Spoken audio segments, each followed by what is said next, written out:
This is a presentation of the Roanoke Chapter National Railway Historical Society, proudly preserving a part of America's railroad heritage. From preserving and operating excursion equipment to preserving precious documents, the Roanoke Chapter does it all. Now let's look back at 1993 and enjoy.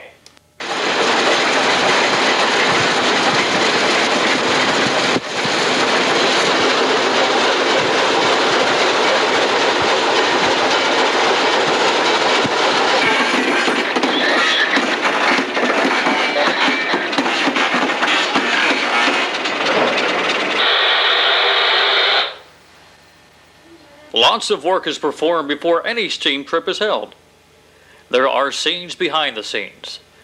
Hard work is done by capable people of the Roanoke Chapter. My. Where else could you find workers like these? Sacrificing Saturdays and Sundays, holidays, working in the rain. It's all part of the picture, and it's all done with dedicated volunteers.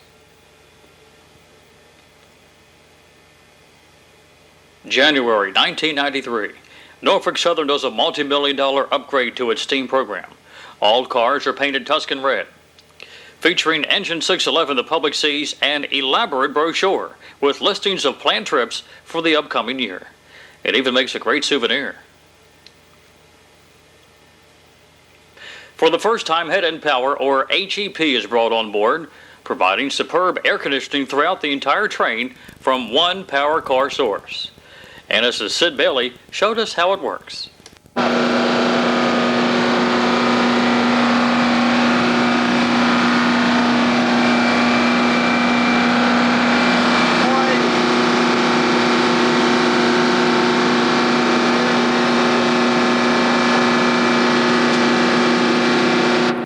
While Norfolk Southern works on its equipment in Birmingham, work on our chapter cars continued in Roanoke.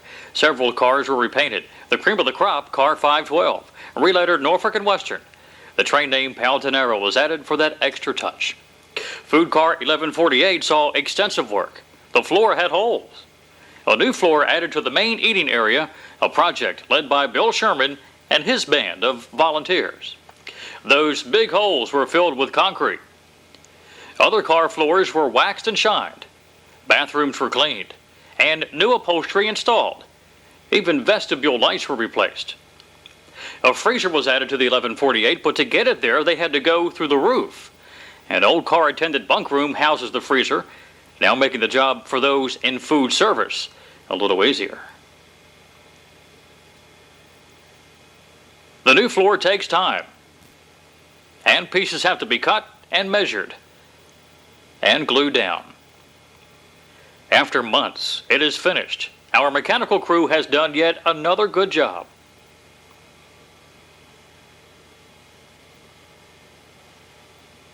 Brake shoes on the chapter sleeper car have to be replaced. More hard work, and the only good part of the day is quitting time.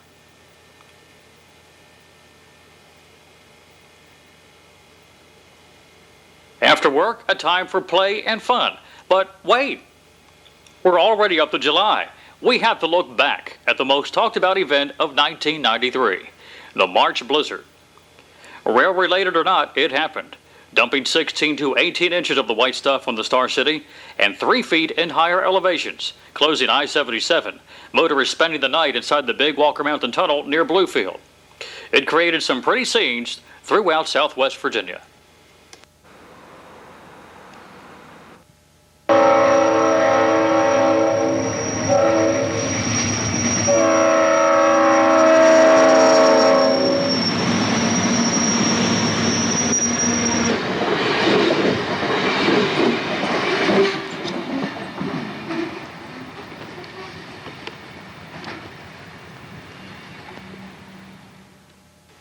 Just as cold as the snow, so was the news that hit us on April 2nd. Bob Clader, Norfolk Southern's first chairman, passed away at his home. He was 71. Bob gave us Engine 611 and 1218. He enjoyed opera, ham radio, and sailing, but he loved those steam trains. And the Roanoke Chapter said goodbye to its best friend.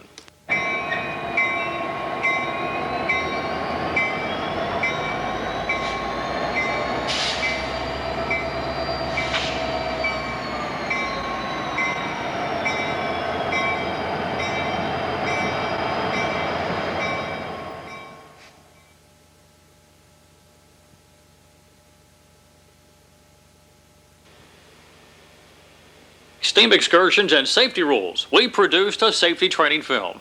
Carl Jensen and Bill Carson saw to it that some of that information was passed on to other NRHS chapters. Even in 1959, Engine 611 powered excursion trips for the rail fan.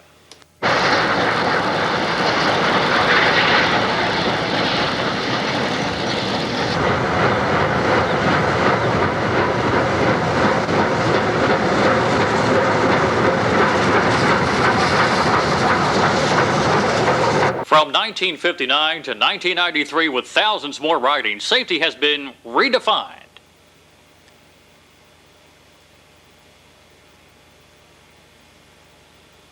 Crowd control is a major concern. It's our job to make sure these people have fun with no injuries. They love to be around the train. We must assist them in reloading where there are high ballast lines and make sure photo run-bys are done safely.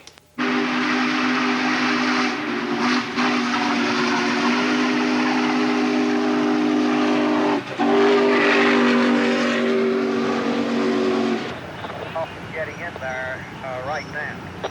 Roger on that. We've got to get some fuel in this vehicle. May 4th. The Roanoke Chapter spruces up for a big day. It is National Tourism and Preservation Week, and the newly restored cars of the Norfolk Southern Steam Train are on display in downtown Roanoke. It is a rainy day, but heads are high. It is hobnobbing with the big wigs. While Engine 611 simmers in the rain, Roanoke Chapter members host those who attended, and Ken Miller did his artistic work in the rain.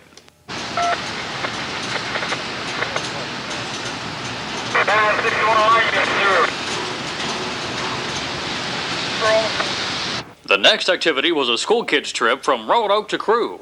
611 and her newly restored cars leave Roanoke for the first time in 1993. Got approach diverging on the main one at Furnace Crossing. Over.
Sit back and relax.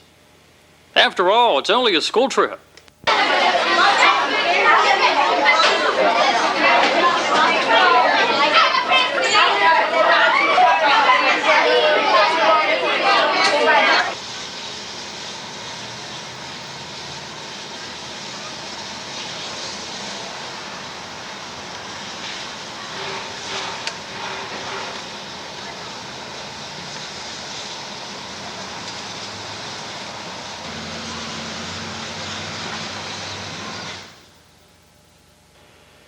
Crewe was the last stop for this trip.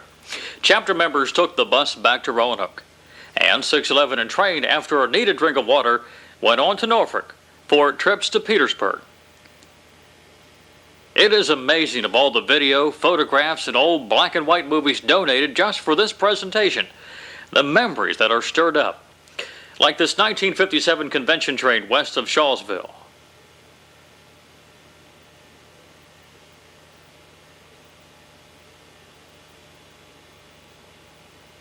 And how the pictures of yesterday blend right in with those from today. This old engine now sits in Abington, close to where the line once went to Green Cove and West Jefferson.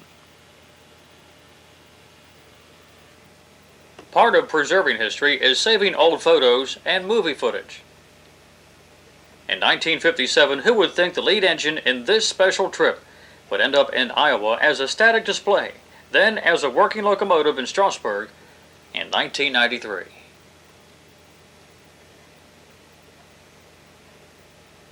Bill Taub of the Tidewater chapter gave us these shots of a Class J at Lambert's Point.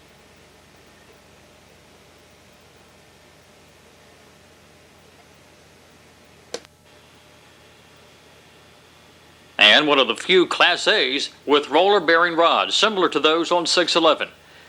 Scenes from 1959.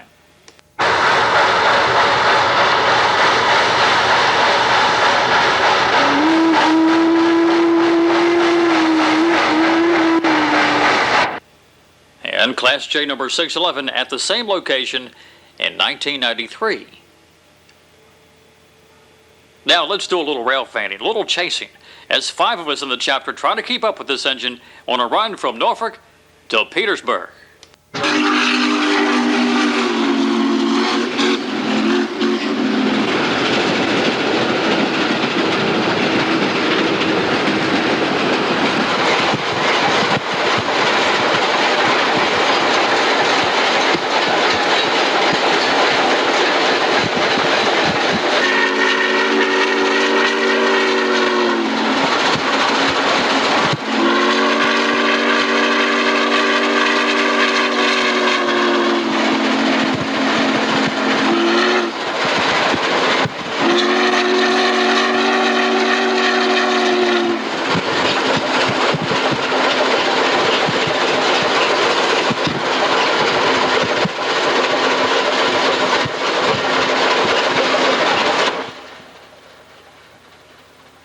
Petersburg, Virginia, and wherever the 611 is, there's always a fire engine pumping water to the train. And children gather, learning something new from something old. We were lucky to get these shots of the Petersburg train station. Carl Jensen once told me, take pictures, it's only here for today. Don't rely on tomorrow. Boy, was he right. For later that summer, we found out what tomorrow had in store. This entire area was flattened by a deadly tornado. An area that withstood the Civil War fell to an act of Mother Nature. It's hard to believe 800 passengers from the train walked through the craft shops in the lower part of this picture. Our video gang even had lunch in the roundhouse. In minutes, the twister hopped over nearby Interstate 95 and sliced open a brand new Walmart store. All hope was not lost. Petersburg town officials say they will rebuild. The buildings, shops, and stores will come back. And they say take pictures. It's only here today.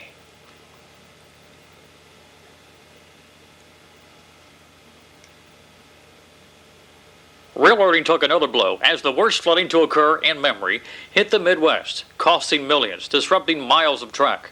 Soil segments from Missouri and Kansas traveled south into the Gulf, around the southern tip of Florida, and into the waters off the South Carolina coast.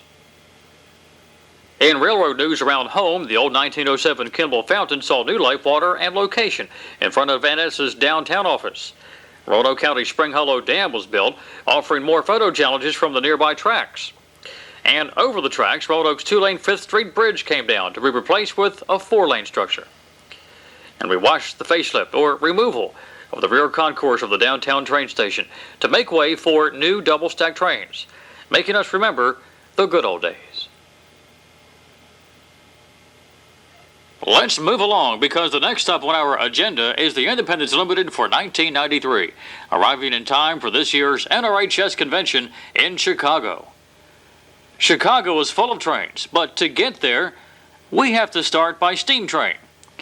This year's 4-day IL would include engine 611 on days 2 and 3, engine 4501 on the first day, and nickel plate engines 587 and 765 on the last day to the Windy City.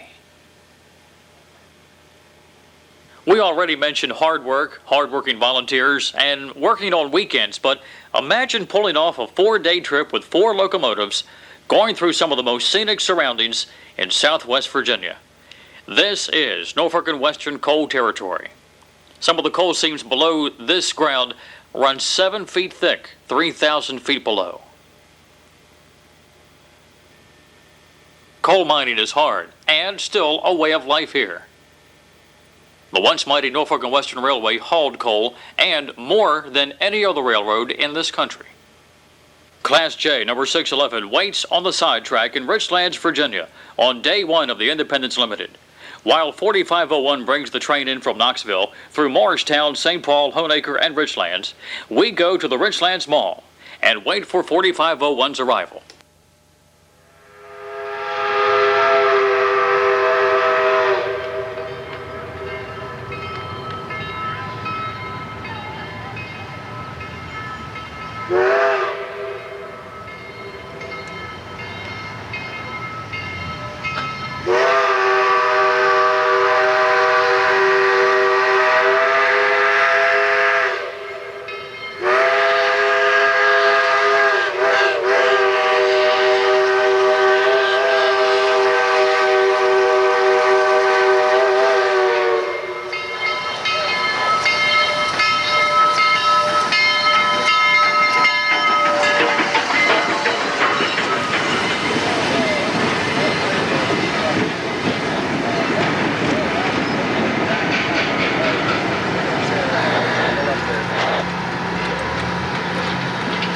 They'll be coming up there where the community is, down above the path.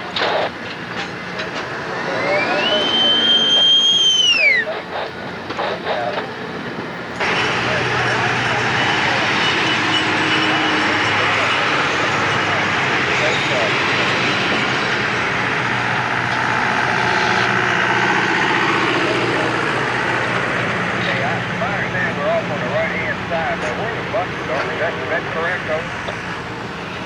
The buses are all the way back to the mall, past the mall.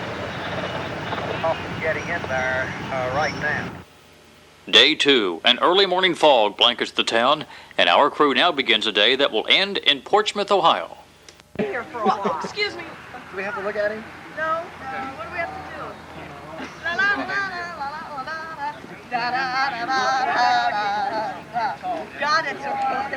Good singing. I was gonna say we don't want like that. Dave. What? We're gonna go. One of those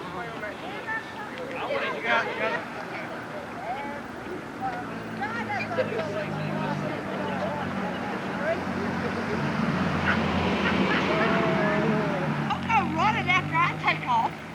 It is hoped the fog will lift in time for the passengers to see the many sights on this leg of the trip. 611 climbs the grade leaving Richlands, soon crossing the High Bridge at Amonata, then entering War, West Virginia, and Williamson, heart of the billion-dollar coalfield.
Williamson, West Virginia. 611 and train stop for passengers and to take time to add water to 611's tender. Next, a little town called Kermit, where the IL stops for one paying passenger. Then it's off to Portsmouth, the end of day 2.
On day 3, the Independence Limited takes on more cars, and our camera rides along in the cab with Jack Taylor to Fort Wayne, Indiana. Back in time for bid number 262, dated July 19, 1993. 46 at 4:26 p.m. Over. Track time form 23A, permit 246 West, Sandusky, Maine, Main 1, Main 2, West End Flat Rock, Potter Road, canceled, 4:26 p.m.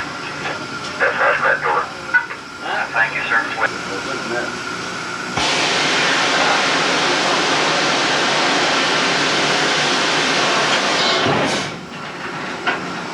I got stopped in the line. Yeah, like bring it right down to Fort Wayne, Fort 30. All 30, Roger.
Well, how's our volunteers doing back in the train? Hard work? You bet. Let's watch how day 4 begins. Bright and early.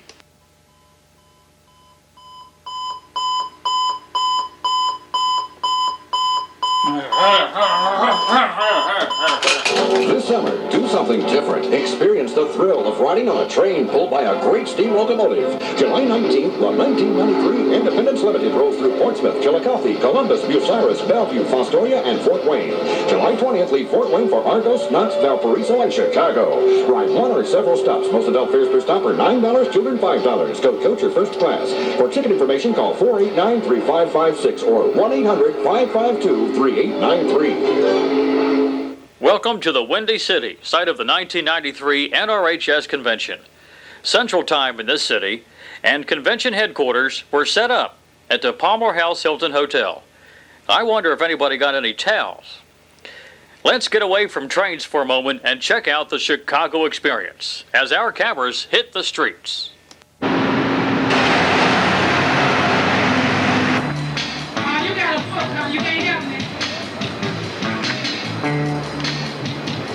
That's what they would do. They would help until the music come together.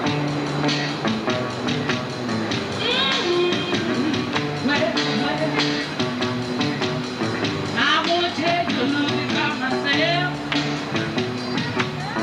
Oh, I want to tell you now. I want to tell you about myself. Oh, yeah, yeah. I never had someone to love me too. Someone to make me feel just the way you do. It makes me feel secure in one. Cause my heart is burned. Now that you got me, boy, I'm worth the love you want me to. Now that I've found you, I wanna stay around you. Don't make me up, make me run. You already took my heart and my soul, and I want you to take full control. Yeah, love me so. Wanna make you feel purity and strong.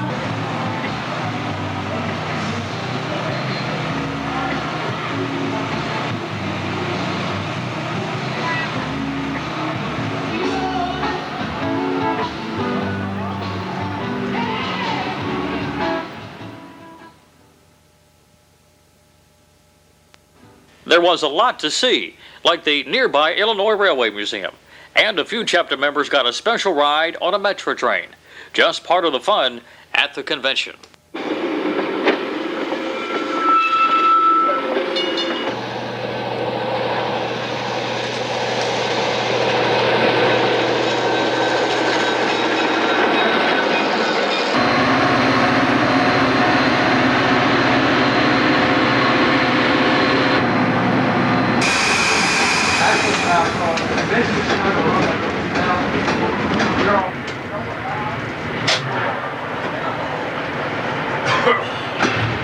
Swing over this way, Gary, till I pull the cord.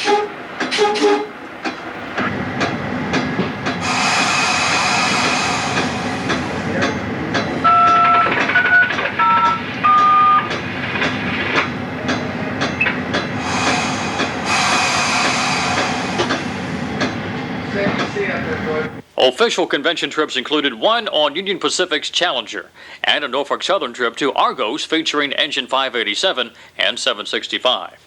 Afterwards, the Roanoke Chapter members rode home in their own special diesel-powered train.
Oh, I thought it was a head.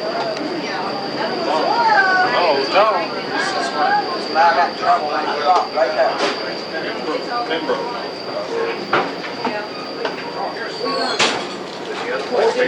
Very sweet drink.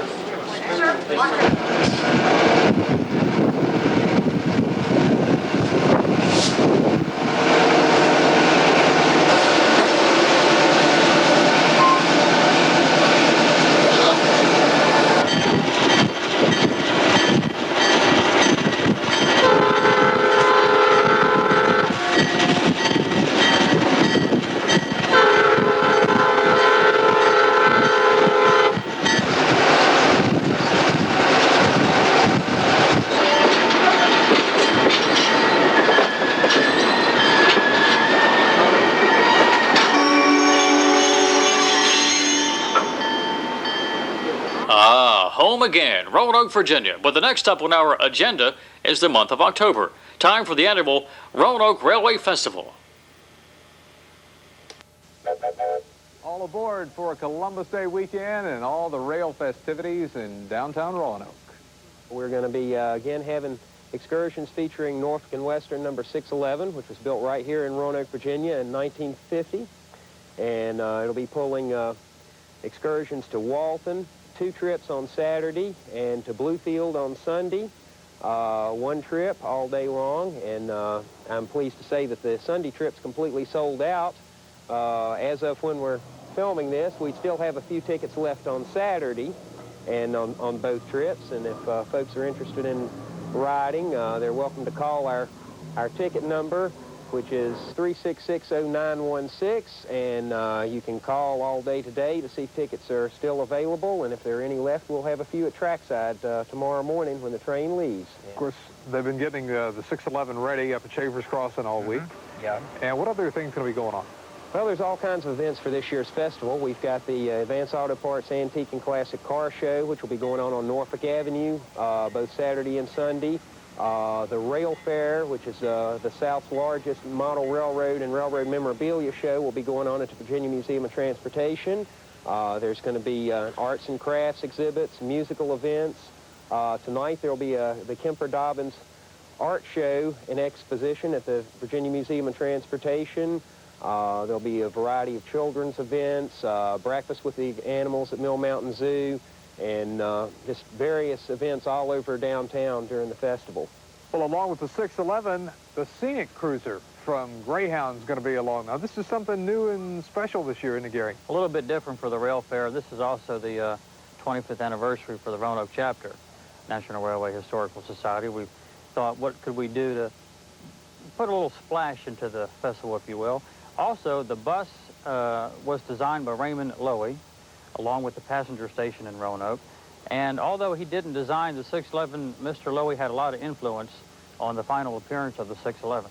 We're going to tie all 3 together and do some pictures, shooting down there, and try to recreate a historic photograph. And the 611 and the Greyhound both basically on the road, on the tracks at the same time. That's right.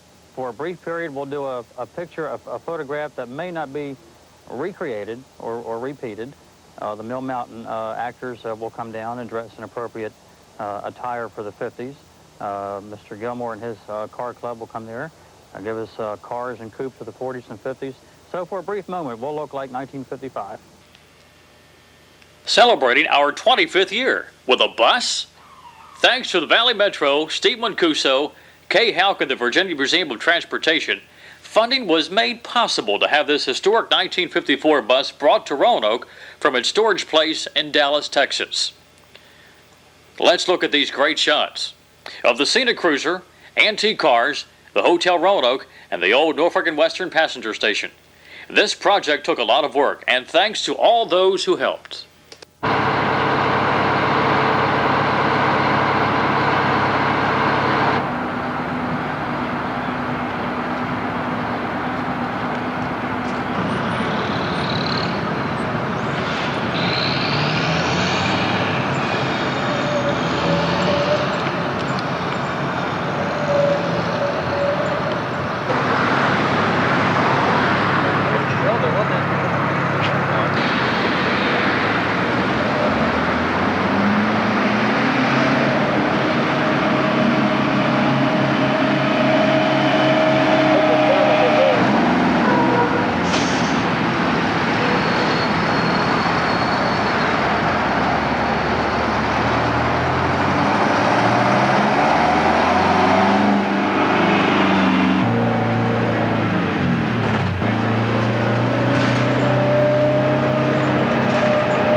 real bus right here there.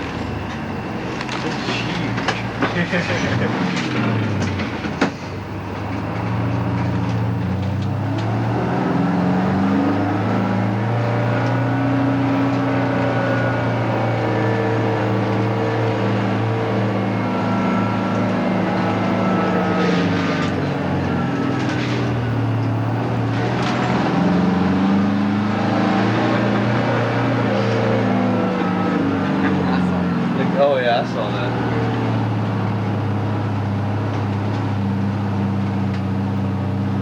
The VIP garage.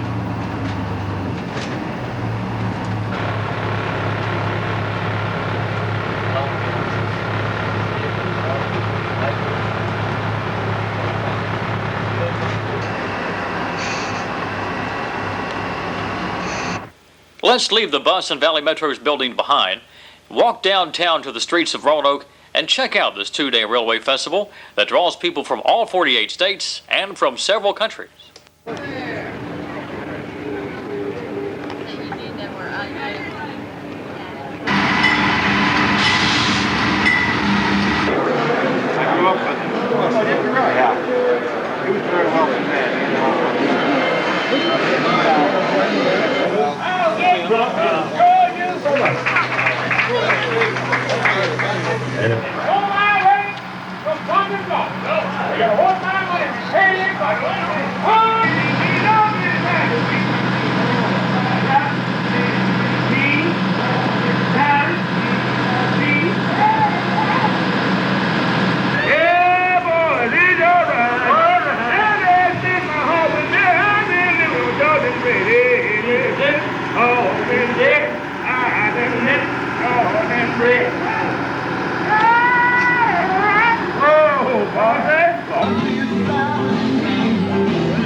How come it was too far to walk the bus?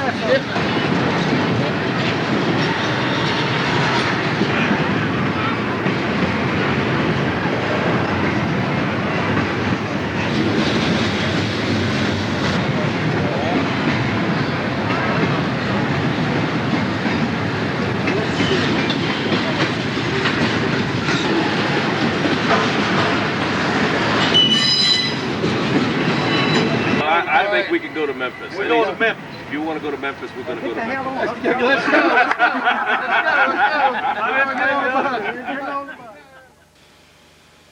go. By noontime, we saw many people sitting, waiting for something. It wasn't lunch. They were waiting for the star of the weekend, about to enter Roanoke.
.611 pulls into the Roanoke station from Walton. A second such trip will be made, but not until the crowd, the railroad, and even Engine 611 take time to remember a very special friend. A plaque is about to be unveiled in the memory of Robert B. Clader. 611 is of the past, but it augurs the future for Norfolk Southern. That was true in 1982, that's true in 1993, and I think it is extremely appropriate for Norfolk Southern and all of us who grew up under the tutelage of Bob Clader and the thousands and thousands of his friends here and elsewhere, to know that there'll be a plaque dedicated to Bob Clader as this great lady, the 611, roams the Norfolk and Western and the Southern Railway and the railroads of the United States. It's very appropriate because Bob Clader loved railroading, and we love Bob Clader, and I'm pleased to be here to dedicate the plaque. Now, Jane Clader, 1922 to 1993, and Chief Executive Officer, Norfolk Southern Corporation.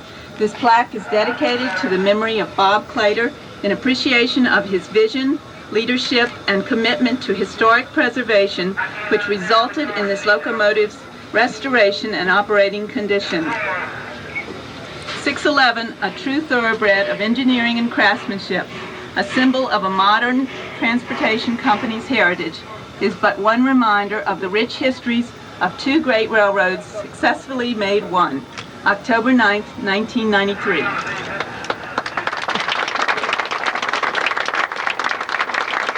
Anyone wondering why all the trouble to take steam locomotives out of a museum and back on the rails only had to be on the next day's trip to Bluefield and watch this amazing run-by.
Returning from Bluefield, it was obvious why they call this the most scenic rail trip in the East.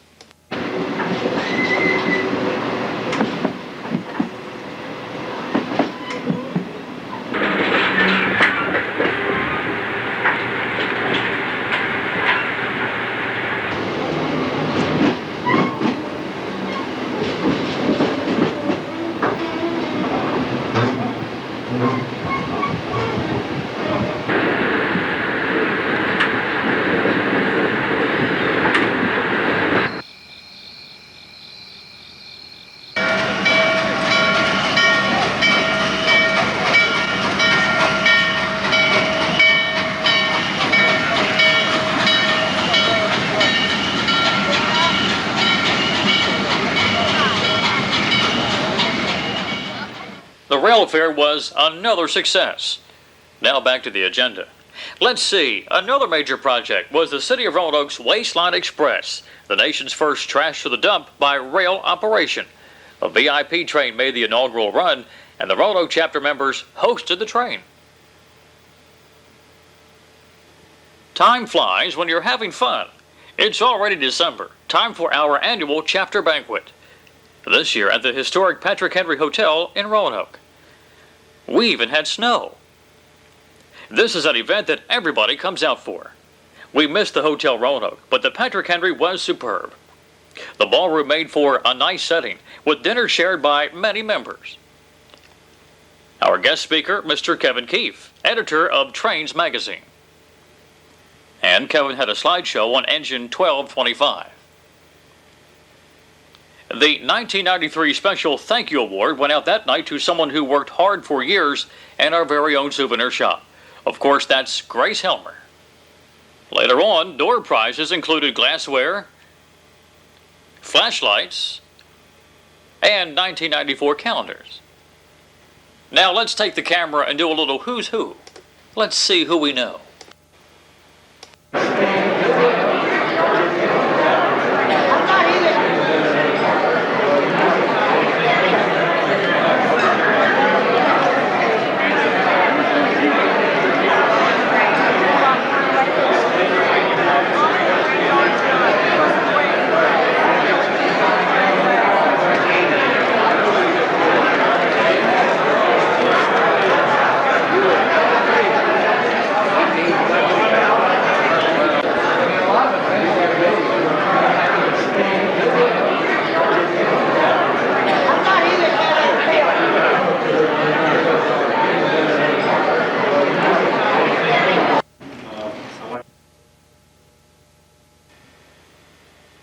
It is difficult not to miss anything in a presentation like this. So many jobs, so many faces behind the scenes.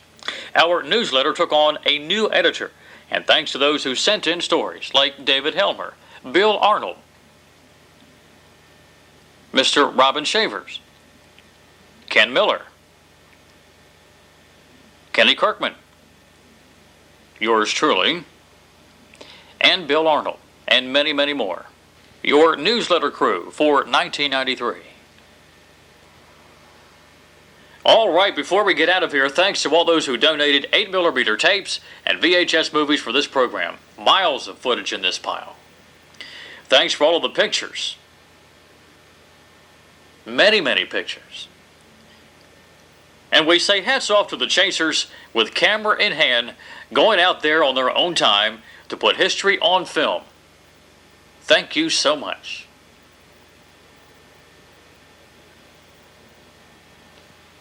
Members of the Roanoke Chapter, this has been the year in review for 1993. Now, don't get up. We have something special, a collection of night footage with something special added along with it.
See